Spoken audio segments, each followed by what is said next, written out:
It's David with workskunkTV, and today's tip is called No One at the Wheel.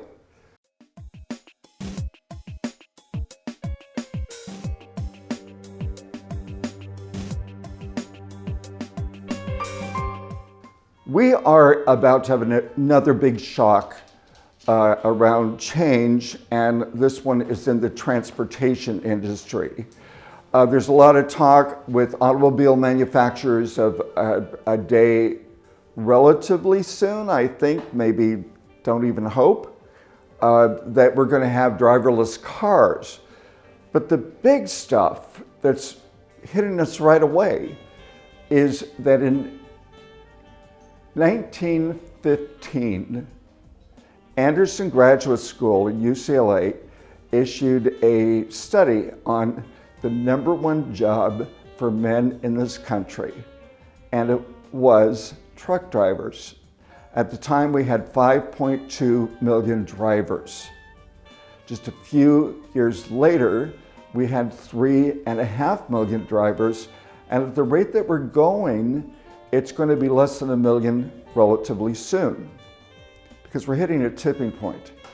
When that article came out, Daimler was running and went on to run for 3 years a pilot program in the state of Nevada where they had their driverless trucks running around the state for a few years, and they proved that it's safer, people don't fall asleep at the wheel, it is cheaper because they can run it 24 hours a day, that doesn't have to pull over for naps, and it has better fuel economy.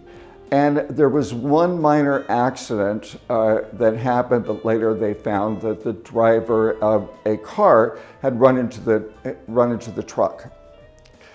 So here's what we have today. We have a swift beginning of driverless trucks. We're well down that chute today, but there's also on the books robotic technology that's going to replace pilots at the wheel of airlines and pilots at the wheels of our ships. And it's going to take a big adjustment from us, because come on, walk into a plane and you look over, there's no one in the cockpit. Who's accountable? If a ship runs aground, who's accountable? And that also highlights one of the new areas of work in the world, which is there are going to be all kinds of opportunities for someone with the power to be accountable for the organizations that are taking on these pilotless transportation devices. Now, what about the trucker? If you are concerned about your future, and right now it depends on the trucking industry, I would start looking at work that you thought could be fun, work that you thought you might love, work that could exceed what you're making now. And not just to look at it as, oh, I have to go back to school, which is very commonly what happens here, but there are a lot of jobs now that are avenues into growing industries, and that is key for everybody that's listening in. If you're in a shrinking industry, it's time to leave. If you want to work in a growing industry, the options in front of you are going to be much richer. So that's another thing to look for, is if you're being displaced by this type of work, start looking for what interests you, start looking for what you would like to be a part of, but also start looking at problems that you'd like to help solve, because that's the big payoff with the technology wave that we have right now. This morning they posted a news piece on the machine that's been in the South Pacific gathering all of the plastic stuff that we've been pumping into the oceans of the world all of these years. It's being cleaned up, and it's being done for profit.